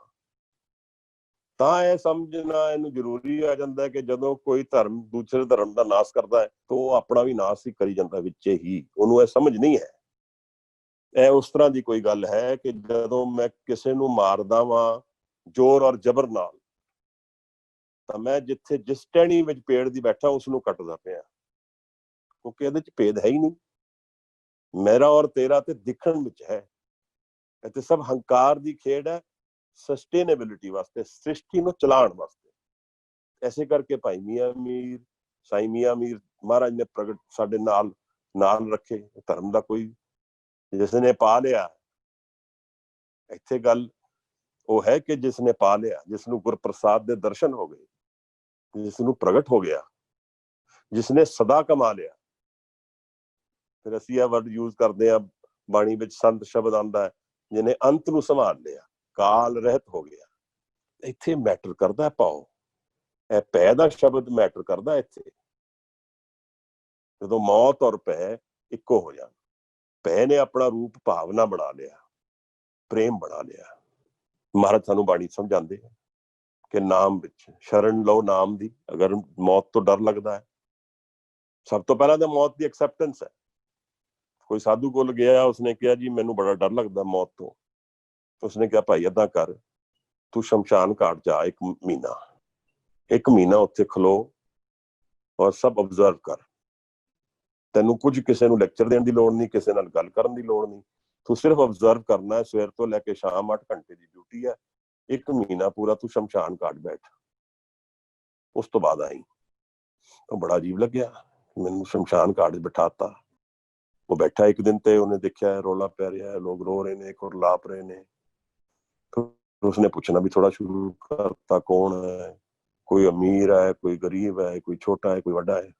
1 ਮਹੀਨੇ ਵਿੱਚ ਉਹਨੇ ਰੰਗ ਦੇਖ ਲਿਆ ਅਨੇਕ। ਕੋਈ 5, 7, 10 ਦਿਨ ਬਾਅਦ ਉਸਦੇ ਮਨ 'ਚ ਸਮਝ ਆਉਣ ਲੱਗ ਪਈ ਕਿ ਮੌਤ ਇੱਕ ਨੈਸੈਸਰੀ ਪਾਰਟ ਆਫ ਲਾਈਫ ਹੈ, ਇਹ ਤੇ ਆਉਣਾ ਹੀ ਹੈ। ਇਸ ਤਰ੍ਹਾਂ ਨਹੀਂ ਹੈ ਕਿ ਇਹਨੂੰ ਮੈਂ ਅਵੋਇਡ ਕਰ ਸਕਾਂਗਾ। ਸਾਨੂੰ ਇਹ ਨਹੀਂ ਸਮਝ ਆਉਂਦੀ, ਕਿਉਂਕਿ ਅਸੀਂ ਬਹੁਤ ਸੋਸਾਇਟੀ ਨੇ ਅਵੋਇਡ ਕਰਨ ਦੇ ਬਹੁਤ ਤਰੀਕੇ ਲੱਭ ਲਏ। ਉਹਨਾਂ ਵਿੱਚ ਇੱਕ ਦੇਖੋ, ਜਿਹੜੀ ਸੋਸਾਇਟੀ ਮੌਤ ਤੋਂ ਡਰ ਕੇ ਅਵੋਇਡ ਕਰੇਗੀ, ਉਹ ਸੈਕਸ ਦਾ ਸਹਾਰਾ ਲਏਗੀ। ਦਾ ਮਤਲਬ ਕੀ ਹੁੰਦਾ? Sexual not as an natural act, ਉਸਨੂੰ ਫੈਂਟਸੀ ਬਣਾਏਗੀ, ਉਸ ਐਨਰਜੀ ਨੂੰ ਕਿਸੇ ਤਰ੍ਹਾਂ ਅਵੋਇਡ ਕਰਨਾ ਹੈ। ਤਾਂ ਤੁਸੀਂ ਦੇਖੋ ਪੋਰਨੋਗ੍ਰਾਫੀ ਅੱਜ ਮੇਜਰ ਵੈਬਸਾਈਟ ਸਾਰੀ ਪੋਰਨੋਗ੍ਰਾਫੀ ਦੀ, ਸਾਰੀ ਦੁਨੀਆ ਦੀ। ਕਾਰਨ ਕੀ ਹੈ? ਕਾਰਨ ਹੈ ਕਿਉਂਕਿ ਮਨ ਦੀ ਉਲਝਣਨੈਸ ਹੈ, ਨਹੀਂ, ਉਸ ਤੋਂ ਰਾਹਤ ਨਹੀਂ ਮੈਨੂੰ ਮਿਲਦੀ। ਤਾਂ ਮੈਂ ਆਪਣੇ ਦਿਮਾਗ ਨੂੰ, ਥਾਟਸ ਨੂੰ ਇਹੋ ਜਿਹੀ એનર્ਜੀ ਨਾਲ ਭਰਦਾ ਵਾਂ ਜਿਹੜੀ ਸਟਿਮੂਲੈਂਟ ਹੁੰਦੀ ਰਹੇ ਮੈਨੂੰ ਸਦਾ ਹੀ। ਮੈਂ ਭੁੱਲ ਜਾਵਾਂ ਕਿ ਅਸਲ ਜੀਵਨ ਹੈ ਕੀ। ਸਮਥਿੰਗ ਲਾਈਕ ਟੇਕਿੰਗ ਜਿਵੇਂ ਕੋਈ ਅਫੀਮ ਦੀ ਗੋਲੀ ਖਾਂਦਾ ਹੋਏ, it is not as bad as that. But ਇੱਕ ਇਹ ਸਮਝਣਾ ਜ਼ਰੂਰੀ ਹੈ ਕਿ ਜੀਵਨ ਵਿੱਚ ਮੌਤ ਨੂੰ ਮੌਤ ਨੂੰ ਅਵੋਇਡ ਕਰਨ ਦੇ ਮੈਂ ਬਹੁਤ ਤਰੀਕੇ ਕੱਢੇ। ਸੋਸਾਇਟੀ ਨੇ ਬੜੇ ਤਰੀਕੇ ਕੱਢੇ। ਇੱਕ ਦਿਨ ਸ਼ਾਂਤੀ ਨਾਲ ਆਪਣੇ ਅੰਦਰ ਵਿੱਚ ਬੈਠ ਕੇ ਇਸ ਰਿਅਲਾਈਜੇਸ਼ਨ ਨੂੰ ਐਕਸੈਪਟੈਂਸ ਵਿੱਚ ਲਿਆਣਾ ਸ਼ੁਰੂਆਤ ਹੈ ਧਾਰਮਿਕ ਜੀਵਨ ਦੀ। ਗੁਰੂ ਸਮਝਾਉਂਦੇ, ਪਹਿਲਾ ਮਰਨ ਕਬੂਲ, ਜੀਵਨ ਕੀ ਛਡਾਸ, ਉਹ ਸਭਨਾ ਕੀ ਰਹਿਣ ਕਾ ਤਵਾਓ ਹਮਾਰੇ ਪਾਸ। ਇਹ ਹੋਪਲੈਸਨੈਸ ਨਹੀਂ ਹੈ, ਇਹ ਜੋ ਵਿਅਰਥ ਹੈ ਅਸਲ ਵਿੱਚ, ਉਸਨੂੰ ਉਹ ਜਾਣ ਲੈਣਾ ਹੈ। ਸੁੱਖ ਦੁੱਖ ਰਹਿਣਗੇ, ਨਾ ਮਾਇਆ ਰਹੇਗੀ, ਨਾ ਰਿਸ਼ਤੇਦਾਰੀਆਂ ਰਹਿਣਗੀਆਂ, ਨਾ ਸਟੇਟਸ ਰਹੇਗਾ, ਨਾ ਅਹੁਦੇ ਰਹਿਣਗੇ, ਨਾ ਅਮੀਰ ਗਰੀਬ ਰਹੇਗੀ। ਜੀਵਨ ਦੀ ਫਾਈਲ ਬੰਦ ਹੋ ਗਈ, ਹੁਣ ਅਗਲਾ 1 ਕਰੋੜ ਰੁਪਇਆ ਹੋਏ ਬੈਂਕ। ਤਾਂ ਉਸ ਘੜੀ ਤੱਕ ਹੈ ਜਦ ਤੱਕ ਇਹ ਸਰੀਰ ਹੈ। ਇਹ ਸਮਝਣਾ ਬੜਾ ਜ਼ਰੂਰੀ ਹੈ। ਪਰ ਉਹ ਨਸ਼ਾ ਦੇਗਾ, ਜਦ ਤੱਕ ਇਹ ਸਰੀਰ ਰਹੇਗਾ ਨਸ਼ਾ ਦੇਗਾ, ਔਰ ਇਤਨਾ ਨਸ਼ਾ ਦੇਗਾ ਕਿ ਸਾਨੂੰ ਮੌਤ ਭੁੱਲ ਜਾਏਗੀ। ਕਿਉਂਕਿ ਪੈਸਾ ਜਿਹੜਾ ਹੈ ਉਹ ਇੱਕ ਫਰੀडम ਦਾ ਰਿਫਲੈਕਸ਼ਨ ਹੈ। ਫਰੀडम ਮਤਲਬ ਜੋ ਮੈਂ ਚਾਹੁੰਦਾ ਮੈਂ ਕਰ ਸਕਦਾ ਪੈਸੇ ਨਾਲ। ਤਾਂ ਜਿਹੜਾ ਸਦਾ ਸ਼ਬਦ ਹੈ ਉਹ ਆਜ਼ਾਦੀ ਦੀ ਅਲਟੀਮੇਟ ਇੰਤਹਾ ਹੈ। ਨਾਮ ਆਜ਼ਾਦੀ ਦੀ ਇੰਤਹਾ ਹੈ। ਆਸਮਾਨ ਮਿਆਨੇ ਲਹਿੰਗ ਦਰਿਆ ਗੁਸਲ ਕਰਦਨ ਬੂਦ, ਆਸਮਾਨ ਦੀ ਗੱਲ ਹੋ ਰਹੀ, ਜਿੱਥੇ ਨਾ ਤਾਂ ਸਰੀਰ ਦਾ ਬੰਧਨ ਵੀ ਨਹੀਂ ਹੈ, ਤਾਂ ਹੋਰ ਕਿਹੜਾ ਬੰਧਨ ਰਹਿਣਾ ਹੈ? ਫਰੀडम ਦੀ। ਤਾਂ ਅਸੀਂ ਉਸ ਸ਼ਬਦ ਨੂੰ, ਉਸ ਅਵਸਥਾ ਨੂੰ ਤਾਂ ਨਹੀਂ ਜਾਣ ਪਾ ਰਹੇ, ਪਰ ਇਸ ਪੈਸੇ ਦੇ ਨਸ਼ੇ ਵਿੱਚ ਸਾਨੂੰ ਇਹ ਫੀਲਿੰਗ ਆ ਜਾਏ, ਇਸ ਕਰਕੇ ਅਸੀਂ ਅਵੋਇਡ ਕਰਦੇ ਹਾਂ। ਡਿਸਟਰੈਕਟਡ ਰਹੇਗਾ ਇਹੋ ਜਿਹਾ ਬੰਦਾ। ਤਾਂ ਮੌਤ ਔਰ ਡਰ ਇਕੱਠੇ ਹੋ ਗਏ। ਉਹਦਾ ਜਵਾਬ ਨਾਮ ਔਰ ਸੁਰਤ ਔਰ ਸ਼ਬਦ ਦੀ ਖੇਡ ਹੈ। ਇੱਥੇ ਗੁਰੂ ਨਾਨਕ ਸਾਹਿਬ ਦੇ ਸ਼ਬਦ ਯੋਗ ਦੀ ਜਿਹੜੀ ਗੱਲ ਹੈ ਉਹ ਫੁੱਲ ਪਰਸਪੈਕਟਿਵ ਲੈ ਲੈਂਦੀ ਹੈ। ਜਦੋਂ ਇਹ ਸਮਝ ਲੈਂਦੇ ਹਾਂ ਅਸੀਂ ਕਿ ਮੌਤ ਔਰ ਡਰ ਮੇਰਾ ਇੱਕੋ ਹੀ ਹੈ। ਕਿਸ ਤਰ੍ਹਾਂ?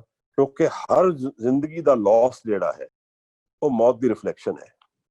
ਮੇਰਾ ਕੋਈ ਨੁਕਸਾਨ ਹੋਇਆ ਤਾਂ ਮੌਤ ਮੇਰਾ ਅਲਟੀਮੇਟ ਨੁਕਸਾਨ ਹੈ, ਉਹ ਸਭ ਕੁਝ ਚਲਾ ਜਾਣਾ।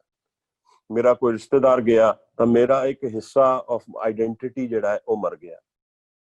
ਮੇਰਾ ਕੁਝ ਅਪਮਾਨ ਹੋ ਗਿਆ ਤਾਂ ਮੈਂ ਮਾਨ ਬਿਲਡ ਕੀਤਾ ਸੀ, ਮੌਤ ਨੇ ਤਾਂ ਲੈ ਲੈਣਾ ਸਾਰਾ ਹੀ ਮਾਨ। ਮੌਤ ਤੋਂ ਬਾਅਦ ਕਿਹੜੇ ਤਾੜੀਆਂ ਮਾਰਨਗੇ ਲੋਕ? ਇਹ ਕਹਿੰਦੇ ਬਾਅਦ ਦੇਖਣਾ ਯਾਰ ਜਦੋਂ ਮਰੋਗੇ ਤਾਂ ਲੱਖਾਂ ਰੋਗ ਆਣ ਤੁਹਾਨੂੰ ਮਿਲਣ।